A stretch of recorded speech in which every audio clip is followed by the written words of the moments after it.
Okay. Good morning. Welcome to another read aloud of Hero. We are really close to the end here. Maybe a couple of days left. There's so many questions I want answered, and I can't wait to get started. Let's grab a little coffee and dive right in. What do you think, buddy?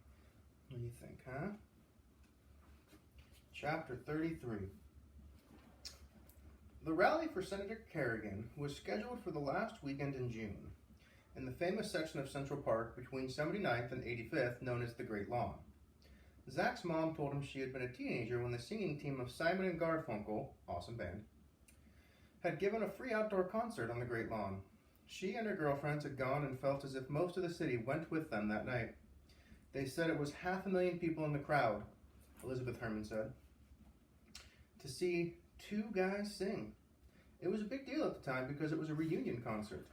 New York makes everything bigger, Zach said. Paul Simon has agreed to sing before Senator Kerrigan speaks in June, his mom said. It's that big of a deal. Also, another great artist. You think he can help pull $500,000 this time, Zach said. Oh, no, she said. But we think there might be a couple 100,000. That's how much momentum the campaign has picked up in the last month. Zach high-fived her. That's my mom right there. Ladies and gentlemen, talking about the big Mo. M-O. Come on, you know what's happening, she said. I'll bet kids are talking about the campaign in your school. Actually, they are, Zach said. Most kids think Senator Kerrigan is cool. And the political geeks who are really following it talk about Vice President Boris like he's Darth Vader. Good, his mom said. It's nice to hear they totally get it at the Parker School. Zach was a week from the end of school, 2 more finals to go, but he'd done his studying before he came home today, so now in the early evening, they were waiting for Uncle John to come over for dinner, the first time he'd been to the apartment in a few weeks. As usual, he'd been traveling, and for the first time in his life, Zach had been glad about Uncle John's absence. There was something between them now, some barrier, whether it belonged or not. Tonight, though, was different from the time Uncle John stepped over and out of the elevator. Tonight, it was as if he was determined to be the old Uncle John, being funny about all the candidates in the campaign, smiling through the dining table debates with Zach's mom about Senator Kerrigan and Dick Boris, maintaining that Boris was better qualified to be president. Maybe you should go work for the man, Zach's mom said, and risk the wrath of Elizabeth Townsend Harriman? I don't think so, Uncle John said. I'm stubborn, madam, but not stupid. I was watching you when Bob Kerrigan spoke here, she said. You were as engaged by him as anybody else in the room. Zach was sitting next to Uncle John, who poked him lightly with an elbow and now winked. Nobody fakes sincerity better than I do, he said. Except Dick Boris, she said. The man's a menace. No, he's a realist, Uncle John said. Of all the candidates, he's the only one who truly understands best how dangerous the world has become, even better than his boss in the White House. Not just a dangerous world, but fragile at the same time. He looked at Zach and said, it's like a ball game, where you're always one play away from winning or losing. Zach's mom hung with him. You're saying Bob Kerrigan is somehow oblivious to how dangerous things are. Dick Boris wants to win for the good of his country. That's not enough for Bob Kerrigan. He's more concerned that people like him. He's desperate for it. Dick Boris doesn't care if you like him or not. He doesn't particularly care if you love America. He just wants things to work better. He gets things done. Are you saying he wants to get the trains to run on time, she said. Is that how dictators used to sell themselves? Uncle John laughed, waved his napkin like a white flag. I give up, he said. I'm the lawyer, but every time we have this conversation, I feel as if I'm the one on trial. And at least you're not being an old crab about things this time, Zach's mom said. At least I'm consistent. You know, I used to have the same argument with your husband all the time. Zach didn't know if Uncle John knew about his dad being Senator Kerrigan's running mate, even though he acted like he knew everything. But Zach wasn't about to bring it up. Zach's mom asked Uncle John if he had time for coffee, and he said no. It was such a nice night, he was actually hoping he and Zach could go for a walk. I've been an absentee uncle for way too long lately, he said. He looked at Zach and said, so, you up for it? Could be some kind of Mondo banana split at the end of it. Yeah, man, I'm in. Zach's mom said fine with her. She had some calls to make anyway. Uncle John promised he wouldn't keep Zach out too long. Then Elizabeth Harriman kissed them on the cheeks, both, and was gone. It was in the elevator that Uncle John turned to Zach and said, this isn't about going for ice cream. Didn't think it was. We need to talk, Uncle John said. They walked up Fifth Avenue when they got outside. Once they were out of the earshot of the doorman, Uncle John got right to it. I don't know what kind of nonsense the old man has been feeding you about picking up where your father left off, he said, but you're not ready to do that. How do you know? The old man has been feeding me anything, Zach said. It's my business to know things, Uncle John said, whether you want me to know them or not. You never told me I was supposed to let you know every time Mr. Herbert dropped in on me, Zach said. And you, young Zachary, should have enough common sense not to have been told. He put his hand on Zach's shoulder and gave a gentle squeeze. Maybe I would share more things with you if you weren't so hard to find. I'm not mad at you, Uncle John said. Same, said Zach. It doesn't change the reason we're having this talk. You're not ready. For what? Zach said. You're too smart to play dumb with me, Zach. You know what I'm talking about. You're not close to being ready for the kind of game changer your father was. Someday, yes, but not now. Mr. Herbert says the two of you have never agreed on anything. Him and you, I mean. Finally, Uncle John said, we do agree on something. They had taken a right turn, were walking the short block toward Madison. But you made it sound like more than just a disagreement, Uncle John. You said he was the enemy. In my world, Zachary, the enemy is anybody I don't trust. Your father always trusted Mr. Herbert. He quoted the name with his fingers. I, on the other hand, never did. He always said he was on your father's side. I never believed that for a second. Frankly, I always thought his endgame was trying to convince your father to work for the other side. For the bads? Yes, for the bads. He put quotes with his fingers around the bads. You both make them sound like some kind of army, Zach said. And wouldn't be wrong, Uncle John said. Do they have some top secret headquarters? Zach asked. Now they were walking south on Lexington, but somehow this didn't feel like aimless wandering to Zach, a knock-around night.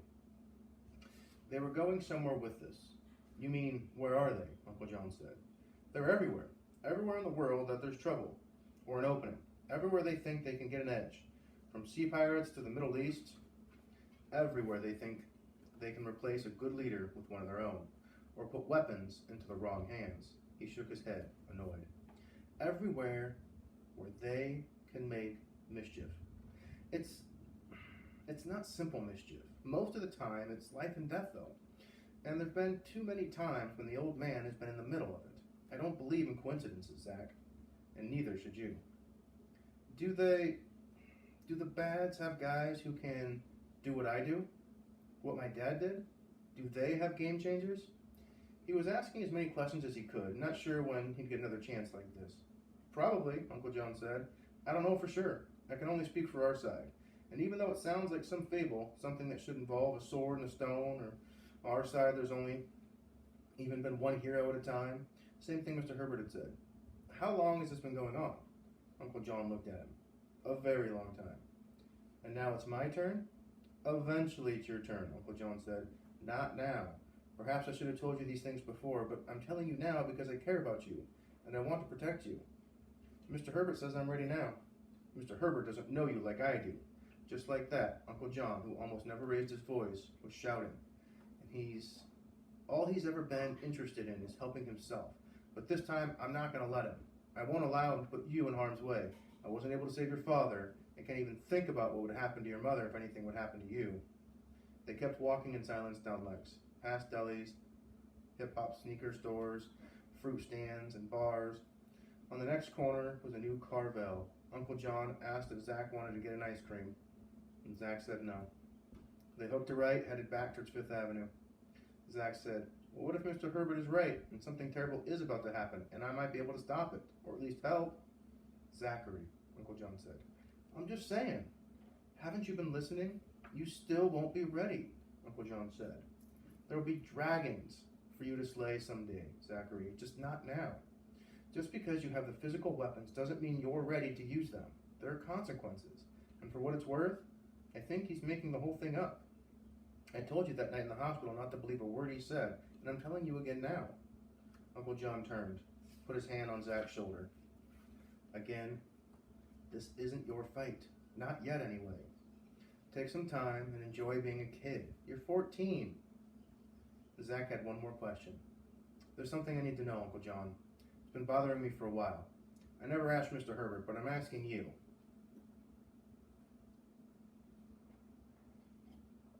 If my dad was an orphan, who passed on his powers to him? Your father always wanted to know that too, John Marshall said. Who his real father was. He used to say that even Superman knew who his father was, but not Tom Harriman. He pointed a finger at Zack and said, but I've always felt the old man knew, even if he swore he didn't. How could he, Zack said. Because I believe he and his people are responsible for killing his dad. Let's do one more. Chapter 34.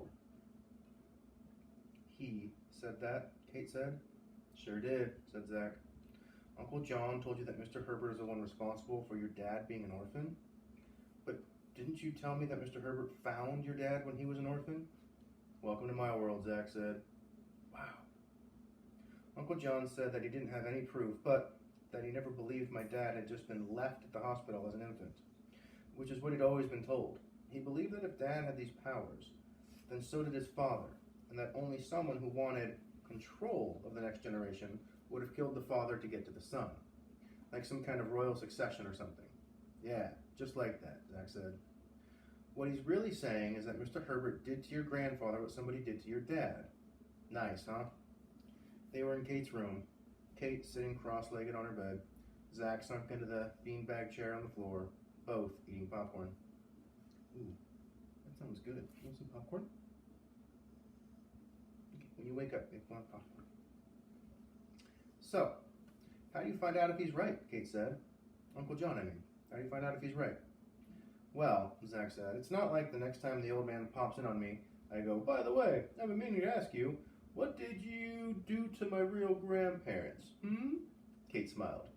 You don't think he'd make a full confession at that point? I asked Uncle John if he ever shared his theory with my dad. He said he did once, and that he and my dad had gotten into the biggest argument they'd ever had in all the years they'd been friends. He said my dad refused to hear anything bad about the old man. My dad obviously trusted Mr. Herbert, but Uncle John said it was that trust that killed him. So what now? Kate asked. I have a plan, said Zack. Senator Kerrigan's speech in the park was a week away and had completely hijacked life in the apartment, along with Zack's mom.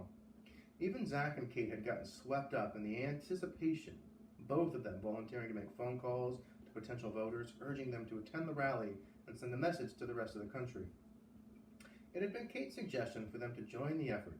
She thought it might be good for these calls to come from young voices, since there would be so many teenagers who would be voting for the first time in the November election. You're hired, Elizabeth Harriman had said. Both of you. Feels more like I'm being drafted, Zack said. Then he pointed to Kate and said, she likes talking on the phone. Come on, you stiff, it'll be fun, Kate said. And then his mom had reminded Zack that he'd been doing his part to help elect somebody in whom his father had believed so strongly. Oh, nice, Mom, play the dad card, because enough time has passed that they could joke about his dad sometimes.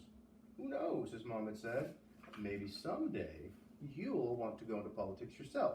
If you do, you can tell people about how your first campaign was for a friend of your father's.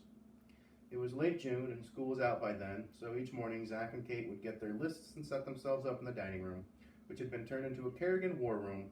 Then for a couple of hours they'd make calls on the senator's behalf from opposite ends of the long dining room table, wearing the cool headsets Zack's mom had provided.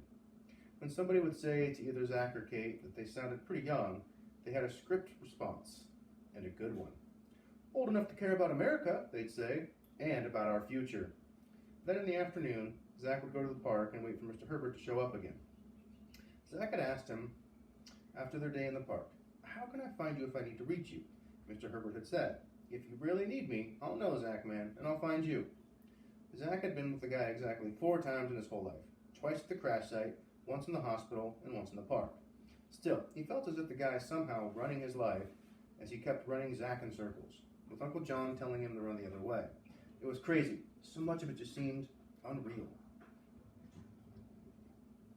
Yet, there was no denying it. His powers were real, like his sixth sense for things.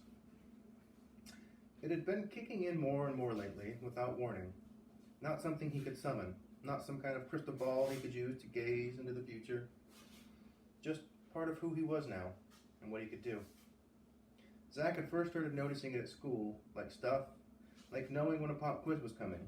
Then a week before, his mom had come home a day early from a trip to the Midwest, wanting to surprise him. Only, he hadn't been surprised. He'd known walking home from Parker that she would be waiting for him in front of the building. Maybe, he thought, this was something that had started the day his dad had died. That feeling he had sprinting across the park that day, knowing something was wrong, just not knowing what, or knowing how bad it really was. Maybe it was the same sense, the same feeling that kept drawing him back into Central Park. So he was back in the park today on the rocks above the conservatory pond, suddenly sure the old man would show up. Zach man. No sound of footsteps, no warning. Mr. Herbert sitting next to him, as if he'd been sitting there all along, staring out at the water the way Zach was. Did you train my father here? Zach asked. Among other places, yeah. Uncle John says that Dad trusted you. A sad look crossed the old man's face, taking Zach by surprise. Not completely, Mr. Herbert said. Never completely. He gave his head a quick shake, then gave Zach a light whack on his back and said, Something else is on your mind. Spill it. Zach wasn't surprised. You told me something bad is going to happen in New York. Do you think it could have something to do with Senator Kerrigan? Mr. Herbert smiled. Using that sixth sense of yours, huh? I guess so, Zach said, but his speech would obviously make a good target with so many people in one place. And with the senator, such an influential person these days, said Mr. Herbert, so influential, in fact, that it makes a person wonder. What do you mean? Zach shot back. Wonder about what? I'm just saying, Mr. Herbert answered. It's like the line from Spider-Man. With great power comes great responsibility. It's true. And it is true. I use that line all the time. That would have made it true for my dad then. And now for you, Mr. Herbert said. Do you have any reason to distrust Senator Kerrigan? Zach asked. Oh, I have reason to distrust most people, he said, but I'm not the one and the good senator that has to worry about. Am I? Like I told you earlier, the bads are always looking for an opening. Evil is smart, boy. Never forget that. Zach was certain he wouldn't. Let's do one more. It's a short chapter. Chapter 35. They decided to train for a couple of hours, and Zach found himself doing things he had never imagined, like catching small rocks thrown by Mr. Herbert as the old man had turned into a pitcher with a 100-mile-an-hour fastball, like following the flight of a bird from tree to tree, half a mile away. Finally, the old man stood, nodded, turned to leave without a word. But wait, Zach said. Mr. Herbert stopped, turned slowly back toward Zach. But what you said the other day, you really think I'm ready? Seems to me you better be, Mr. Herbert said. He tipped his baseball cap to Zach as a small gesture. The way baseball pitchers do to the crowd when they're taken out of the game. And then he walked off. Zach walked toward Fifth Avenue, occasionally looking over his shoulder, watching the old man walk across the great lawn in the direction of Central Park West, toward the west side buildings that framed the side of Central Park. Then he followed him. It was easy. Zach never worried about letting him get too far in front of him, having totally sharpened his long-range vision the way Mr. Herbert had taught him, knowing that if he had to, his eyes could track the old man all the way to the Hudson River. When he concentrated, it was as if every peripheral melted away. All the cars, all the buildings, all the people, everything in his peripheral vision, gone. He couldn't believe he hadn't tried this before, tried to find out where Mr. Herbert went, and who he talked to where he lived. Who he really was. Maybe I am learning, Zach thought. The old man walked south on Central Park, taking his sweet time as if enjoying the early summer afternoon, and Zach was sure that even if he had turned around, he would never have noticed the kid in the long-sleeved Knicks shirt 100 yards behind.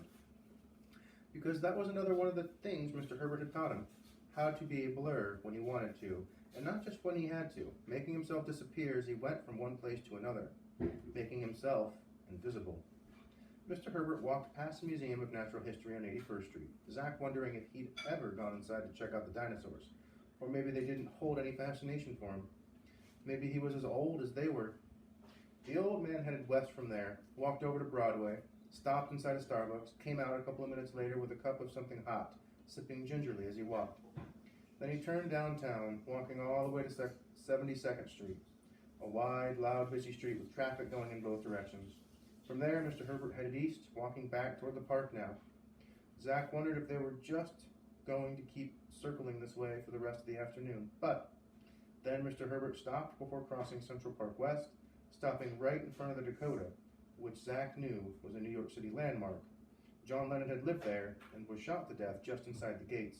The building towered over the corner of West Side like some elegant old castle. Mr. Herbert pulled out an old-fashioned pocket watch, approached the doorman and spoke to him briefly. The doorman went inside a little booth, made a quick call from inside, and then came back out.